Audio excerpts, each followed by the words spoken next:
Good morning friends. हमने last lecture में देखा था कि कंप्यूटर का इंट्रोडक्शन देखा था, कुछ डेफिनेशंस देखे थे और कैरेक्टरिस्टिक्स देखे थे। उन कैरेक्टरिस्टिक के साथ में कंप्यूटर के कुछ लिमिटेशंस भी होती है, कुछ डिसएडवांटेजेस भी होती है, जो भी कंप्यूटर के कैरेक्टरिस्टिक्स ही कहलाते हैं। जैसे कि कंप्यूटर को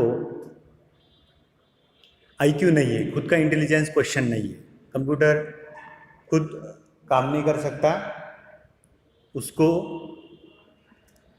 काम के लिए इंस्ट्रक्शंस देनी पड़ती है, उसको कॉमन सेंस नहीं है। समझो उसका अगर कीबोर्ड गिर जाता है तो रोएगा नहीं, सेंस नहीं है, उसको फीलिंग्स नहीं, इमोशंस नहीं है। So we can say computer doesn't have any kind of feelings and emotions. Computer doesn't have its own intelligence question, its own power to think, and computer also unable to take any decisions. Computer खुद के decision नहीं ले सकता, उसको instruct किया जाता है user द्वारा या फिर ऑपरेटर द्वारा। तो यहाँ तक हम पहुँचे थे कि कंप्यूटर के कुछ कैरेक्टरिस्टिक्स हमने देखे थे, जिसमें था कि कंप्यूटर भाई बहुत स्पीडली डिवाइस है, computer a very speedily device, it works 1000 times faster than man. Then memory, its memory is very high, it store the data for a long time. Then accuracy, computer is a very accurate device which perform very accurate calculation and logical performance. Then versatile, computer is a very versatile electronic machine which works multitask at a time. Then it's overcome the repetitiveness. Reliable, computer is very reliable device. Computer is an automatic device which works without human interventions. It's have the power of diligence which works without lack of concentration and lack of laziness. न थकता, बिल्कुल बिना रुके बिना थके बहुत देर तक काम करने की क्षमता जो है वो कंप्यूटर में है. It's also convert the transmission of information into the raw material, into the raw data, into the ripe data, means information. कच्ची माहिती या अपूर्ण माहिती पूर्ण माहिती बनवण्यासाठी, प्रोसेस करण्यासाठी कंप्यूटर घेत असतो. That is the processing. So this all is the characteristics. Along with this, इसके साथ में कुछ और कैरेक्टरिस्टिक्स ये है कि कंप्यूटर के को आईक्यू नहीं है, खुद का इंटेलिजेंस क्वेश्चन नहीं है, वो खुद डिसीजन नहीं ले सकता है, उसको फीलिंग्स नहीं है. So these are the characteristics of computer.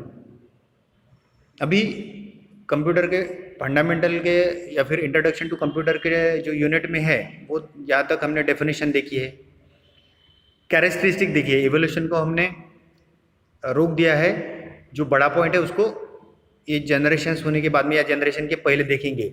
लेकिन इसमें ये जो यूनिट में एक दो पॉइंट जो दिए नहीं है वो भी कभी कभी पेपर में पूछ लेते हैं.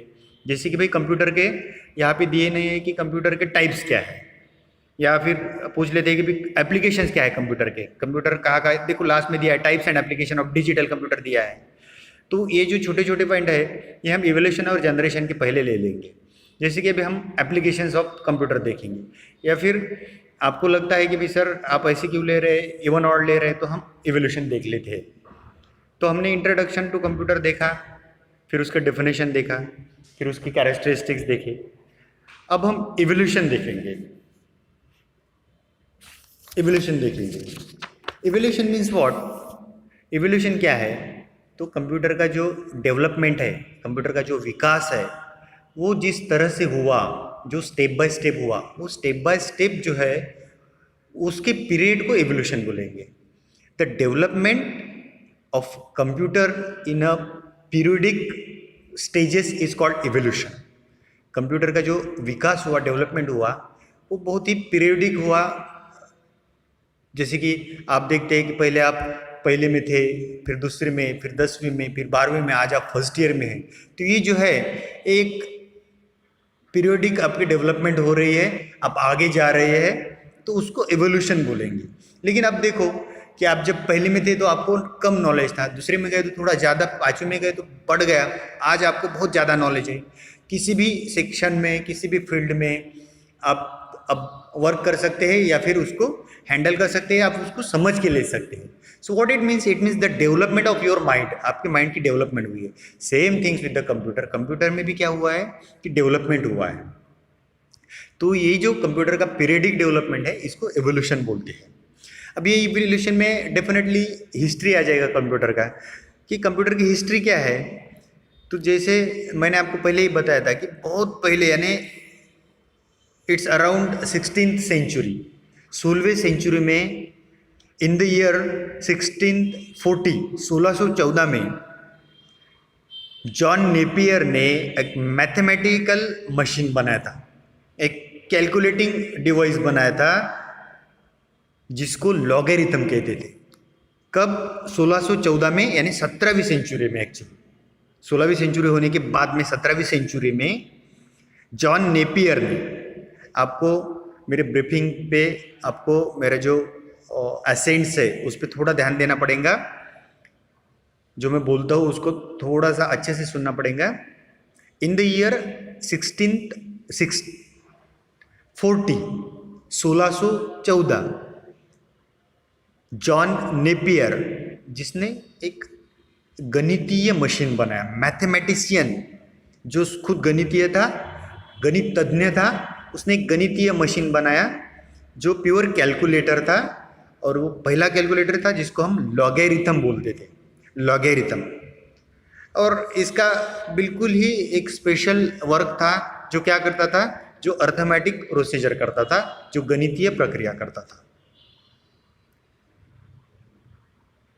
उसके बाद में क्या हुआ, 17वीं सेंचुरी में 1642 को, आप थोड़ा ध्यान से सुनना है आपको। आफ्टर दैट इन 1642, 1642 को, 1642 को ब्लेज पास्कल ने एक मैथमेटिकल कैलकुलेटिंग डिवाइस बनाया, मैथमेटिकल कैलकुलेटिंग मशीन बनाया, जो कि मैथमेटिशियन ने जो बनाया था जॉन नेपियर ने, उसके समान ही था, लेकिन कुछ उसमें एडवांस था, इसीलिए उसको इवोल्यूशन बोलते हैं। Evolution is what? It is the periodic development in particular machine, in particular device, that's why it's called evolution. It is the periodic development, advancement, some features added in particular device. So in 1642 Blaise Pascal developed a mechanical calculating machine, and this machine was perform arithmetic operations. Further, इसके बाद में एक German mathematician था, एक German गणित तज्ञ था, Gottfried लेब्रिज, उसने भी एक डिवाइस बनाया था, और वो डिवाइस मल्टीप्लिकेशन, डिवीजन और दूसरे भी गणितीय कैलकुलेशंस करता था, मैथमेटिकल कैलकुलेशंस करता था, जो ब्लेज पास्कल के बाद में उसने एक मशीन बनाया था, जो एक गणित तज्ञ था जर्मन का, उसका नाम था गॉटफ्राइड लेब्रिज। मैं आपको 3 नाम और बताना चाहूँगा एक बार। द फर्स्ट, जॉन नेपियर, वो खुद एक गणित तज्ञ मैथमेटिशियन था, जिसने बनाया था कैलकुलेटिंग डिवाइस लॉगरिथम। 1614 में लॉगरिथम बनाया था, जो खुद एक मैथमेटिशियन था, जिसका नाम था जॉन नेपियर। फिर 1642 में ब्लेज पास्कल ने एक मशीन बनाया था, जो प्योर अर्थमेटिक ऑपरेशंस करने के लिए जाना जाता था। फिर उसके बाद में लेटर ऑन, पास्कल के बाद में एक जर्मन मैथमेटिशियन था, एक जर्मन मैथमेटिशियन जिसने बनाया था, जिसका नाम था गॉटफ्राइड लेब्रिज, और उसने भी एक कैलकुलेटर डिवाइस बनाया था, जो थोड़ा आगे जाके मल्टीप्लिकेशन, डिवीजन करता था, और थोड़े से अधिक, यानी थोड़ी सी ज़्यादा गणितीय ऑपरेशंस वो करता था, जैसे कि स्क्वायर रूट निकालना है, जैसे कि कुछ कॉम्प्लिकेटेड कैलकुलेशंस है, तो वो कर लेता था। आप यहाँ तक समझ गए? 3 नाम मैंने बताया, जॉन नेपियर, ब्लेज पास्कल, और जो जर्मन मैथमेटिशियन था वो है गॉटफ्रीड लेब्रिज। गॉटफ्रीड लेब्रिज। उसके बाद में चार्ल्स बेबेज का नाम आता है, चार्ल्स बेबेज। सी दिस नाम is listen very carefully because the Charles Babbage is the father of computer, who is known as the father of computer. ये चार्ल्स बेबेज नाम है, ये कंप्यूटर का फादर ऐसे नाम से जाना जाता है। ये बहुत ही इम्पोर्टेंट नाम है कंप्यूटर में, Charles Babbage. Charles Babbage a professor of mathematics at the Cambridge university. Cambridge university का एक गणित का प्रोफेसर था चार्ल्स बेबेज, जिसने क्या करा था, made some worthwhile efforts toward the automatic computing. जैसे कि मैंने लास्ट लेक्चर में आपको थोड़ी हिंट भी दी थी चार्ल्स बेबेज के लिए। He is also considered as a father of modern computer. Definitely अभी मैंने आपको बताया था कि उसको मॉडर्न कंप्यूटर का फादर भी कहा जाता है, जिसने एक रिलायबल कैलकुलेटर तैयार करा था, जो बहुत ही बढ़िया तब का बहुत ही बड़ा कैलकुलेशन डिवाइस था, जिसका नाम भी मैंने आपको लास्ट लेक्चर में बताया था, मैं और एक बार आपको रिपीट करूंगा, जिसका नाम था difference engine. Difference engine was able to perform mathematical as well as algebraic calculations. गणितीय जो कैलकुलेशंस है उसके लिए ये डिफरेंस इंजन उसने बनाया था। तो ये जो चार्ल्स बेबेज है, इसको हम फादर ऑफ कंप्यूटर भी कहते हैं। तो अब आपके पास में 4 नाम हो गए हैं। एक है जॉन नेपियर, दूसरा है ब्लेज पास्कल, तीसरा है जर्मन मैथमेटिशियन गॉटफ्रीड लेब्रिज, और last but not the list Charles Babbage. ये 4 नाम आपको ध्यान में रखने हैं। उसके बाद में जो कंप्यूटर ने ग्रिप पकड़ ली डेवलपमेंट के बारे में, तो कंप्यूटर ने पीछे मुड़ के देखा नहीं, या फिर किसी साइंटिस्ट ने पीछे मुड़ के देखा नहीं। कंप्यूटर में बहुत एडवांसमेंट आता गया। फिर होते होते कंप्यूटर ENIAC पे आ गया। ENIAC यानी electrical and numerical integrated circuits, electronic numerical integrator and calculators. यहाँ तक कंप्यूटर में डेवलपमेंट होता गया। After the second world war, demand for computer gathered and due to this work for development of computer start energetically. जैसे ही second world war हो गया, computer में बहुत ज़्यादा डेवलपमेंट की नीड लगने लगी, बहुत लोगों को कंप्यूटर की ज़रूरत पड़ने लगी। तो फिर पहला कंप्यूटर जो है वो electronic numerical integrator and calculator ENIAC was the first all electronic computer developed at that time. It was build for American military, जो अमेरिकन मिलिट्री के लिए बनाया गया था। And it takes about 4 years to build this device. 4 साल लगे इस device को बनाने के लिए।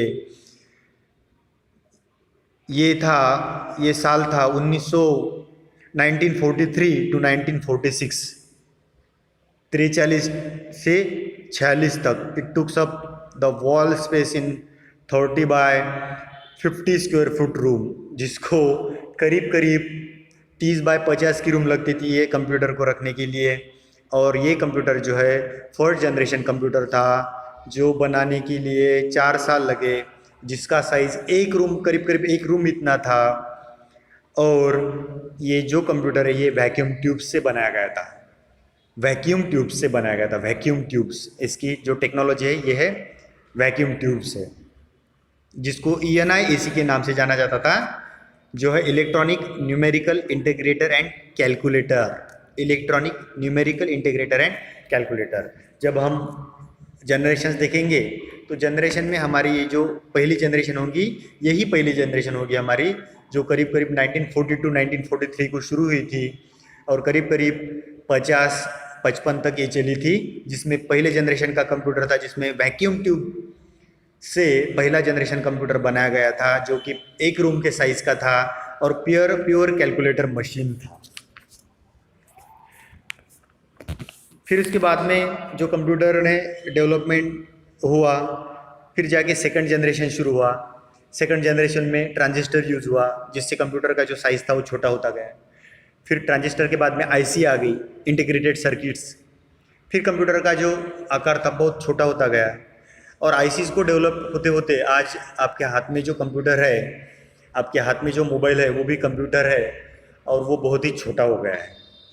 So this is the evolution of computer. Evolution में मैं और एक बार आपको शॉर्ट में बताना चाहूँगा कि इट्स 17th सेंचुरी एंड 1614, 1614 में 17वीं सेंचुरी में जॉन नेपियर ने एक मैथमेटिशियन था, उसने एक कैलकुलेशन डिवाइस जिसका नाम लॉगरिथम था।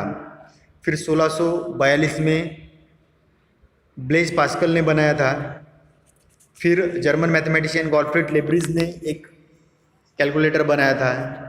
फिर उसके बाद में जो फादर ऑफ कंप्यूटर के नाम से जाना जाता है, चार्ल्स बेबेज, उन्होंने एक डिफरेंस मशीन बनाया था। और उसके बाद में फिर जो अमेरिकन मिलिट्री के लिए ENIAC electronic numerical integrator and calculator develop हुआ था, जो करीब 1643 से लेके 46 तक 4 साल, जो पहली पीढ़ी का कंप्यूटर भी जाना जाता है उसको, ये बनाया गया था मिलिट्री ऑपरेशन के लिए, अमेरिकन मिलिट्री के लिए बनाया गया था, जिसका एक रूम साइज था जिस कंप्यूटर का, और करीब उसमें 100 से ज़्यादा हज़ार 30 बाय 50 यानी करीब 1500 स्क्वायर फुट की रूम लगती थी। और 18,000 के करीब वैक्यूम ट्यूब्स यूज़ किए गए थे। 18,000 के करीब वैक्यूम ट्यूब्स यूज़ किए गए थे, जो कि बहुत ही बड़ा था, एक रूम के साइज़ का था। उसके बाद में ट्रांजिस्टर आ गए, फिर ICs आ गया, और IC की वजह से कंप्यूटर का जो साइज़ था वो बहुत छोटा हो गया। So this is the evolution of computer. आपको मैं एश्योर करूँगा कि आपको ये जो थ्योरी है, थियोरेटिकल पॉइंट है, ये आपको सब मैं भेजता जाऊँगा, या तो PDF द्वारा या फिर इमेजेस द्वारा, जो आपको पढ़ना है, जिससे आपको नोट्स निकालनी है। डोंट यू वरी, मैं जिस भी बुक को रेफ़र करूँगा, या फिर आपको जो भी बुक ठीक लगेगा या फिर जो मुझे ठीक लगेगा, उस बुक्स की मैं PDF बना के आपको जो नोट्स है वो रेफ़र करता जाऊँगा। सो डोंट वरी, आपको सुनना है, समझ लेना है, और आपसे मैं जो नोट्स शेयर करूँगा वो भी आपको देखना है, उसमें भी आपको पढ़ना है, समझ लेना है। तो ये था एवोल्यूशन ऑफ कंप्यूटर। फिर हमने कंप्यूटर की डेफिनेशन देखी, कैरेक्टरिस्टिक देखे, एवोल्यूशन देखे। अब हम मूव करेंगे जनरेशंस। जैसे कि मैं जनरेशन पे ऑलरेडी आ चुका हूँ, एवोल्यूशन को देखते देखते जनरेशन पे मैं आ भी गया था। तो generations is what is the evolution actually. जो पीरियडिक डेवलपमेंट ऑफ कंप्यूटर है उसको जनरेशंस बोलेंगे। सिर्फ क्या हुआ है, तो उसको कुछ भागों में डिवाइड कर दिया है हमने, उसको जनरेशंस बोलेंगे। जैसे कि हम आज देखते हैं, आप अगर मूवी में का कुछ जानते हो तो आपको समझ में आएगा कि भाई 60 के दशक की मूवी थी, बाद में 80 के दशक की मूवी बनी, बाद में 90 के दशक की मूवी, फिर 2000 के दशक की मूवी थी, फिर आज लेटेस्ट मूवी है। तो ये क्या है, ये मैंने जो साल बताया ये क्या है, it is the generations. Computer के भी ऐसे ही 5 जनरेशन में उसको सब कैटेगराइज किया कि भाई कंप्यूटर के जो डिवाइसेस थे, जिस कालखंड में यूज़ किए गए, वो जो कालखंड है उसको हम जनरेशंस बोलेंगे। और जनरेशन की डेफिनेशन क्या है, तो एवोल्यूशन की जो डेफिनेशन वो जनरेशन की है, it is the periodic development. Computer की जो कालखंड में एक डेवलपमेंट हुई है उसको हम जनरेशंस बोलेंगे। तो there are 5 generations of computer. Computer की कितनी जनरेशंस है, 5 जनरेशंस है। मैं कुछ साल बताऊंगा, आपको ध्यान में रखना है कि कंप्यूटर के जनरेशंस के कुछ साल है। जैसे कि अभी मैंने बताया था कि एक 43 से लेकर 46 तक जो जनरेशन 55 तक चली थी वो कंप्यूटर की पहली जनरेशन थी। तो 43 में कंप्यूटर बनना शुरू हो गया, तो 42 में उस पर काम शुरू हुआ था। तो पहली जनरेशन जो है वो 1942 है, 1942 से 1955 तक। The first computer generation is 1942 to 55. In the last lecture, I was told you about the notes. मैंने बोला था कि जब भी आप लेक्चर सुनेंगे तो आपको क्या करना है, एक पेंसिल और एक रफ बुक लेके बैठना है, और ये जो कुछ पॉइंट्स है आपको नोट्स करके रखने हैं। जिससे क्या होगा, जिससे आपको कुछ क्वेश्चंस पूछने में सहूलियत होगी, या फिर समझने में आपको थोड़ा इजी जाएगा, या फिर आपको याद रखने में इजी जाएगा। जैसे कि मैंने आपको अभी जनरेशंस बताया, जैसे कि मैंने आपको ENIAC का फुल फॉर्म बताया था कि ENIAC is what, electronic numerical integrator and calculator. तो आप इसको रिवाइंड करके सुन सकते हो और लिख सकते हो कि व्हाट इज़ द ENIAC। हो सकता है ये ENIAC आपको एग्जाम में पूछा जाए कि what is the full form of ENIAC objective type में। वैसे आपको ये भी पूछा जा सकता है कि भाई पहली जनरेशन कब शुरू हुई थी, which was the years of first generation. So that is 1942 to 55। ये आपको नोट करके लेना है। तो पहले जनरेशन में जैसे कि अभी मैंने एक्सप्लेन करा था 18,000 vacuum tubes VACUUM vacuum tubes TUBES VACUUM vacuum tubes. ये एक इलेक्ट्रॉनिक डिवाइस है और ये 18,000 वैक्यूम ट्यूब से पहला कंप्यूटर बनाया था जो 42 से 55 तक चला। 1942 up to 55 the first generation of computer. And this was build for American military के लिए बनाया था जो 42 से 55 तक चला। ये था फर्स्ट जनरेशन कंप्यूटर। इसके कुछ कैरेक्टरिस्टिक्स है। क्या क्या कैरेक्टरिस्टिक्स होंगे, दो चार तो मैंने बता ही दी। First characteristics, it is very bulky in size, ये बहुत बड़ा था। इसका दूसरा कैरेक्टरिस्टिक्स क्या है, इट इज़ वेरी कॉस्टली, ये महंगा था। तीसरा कैरेक्टरिस्टिक्स क्या है, ये तब का it is a fastest device, calculation device. ये तब का क्या था, फास्टेस्ट यानी फास्ट कैलकुलेशन डिवाइस था। जो कैलकुलेशन करता था वो बहुत ही फास्ट करता था।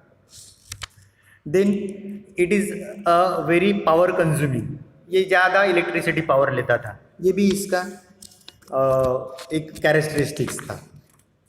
तो ये 4-5 जो कैरेक्टरिस्टिक्स है ये आपको नोट करने पड़ेंगे। इट इज़ बल्कि इन साइज, बड़ा था, महंगा था, इलेक्ट्रिसिटी पावर ज़्यादा लेता था, और देन तब का वो फास्ट कैलकुलेटिंग डिवाइस था। ये कुछ इसके कैरेक्टरिस्टिक्स थे। फिर हम सेकंड जनरेशन में जाएंगे जो 1955 में करीब करीब शुरू हुई और 65 तक चली। और ये जो सेकंड जनरेशन थी इसमें ट्रांजिस्टर यूज़ हुआ था। ट्रांजिस्टर वैक्यूम ट्यूब से छोटे थे, इसलिए कंप्यूटर की जो साइज़ थी वो छोटी हो गई। सुनो, it's around 1955 to 65 this is the second computer generation. 55 to 65 this is the second computer generation was used electronic device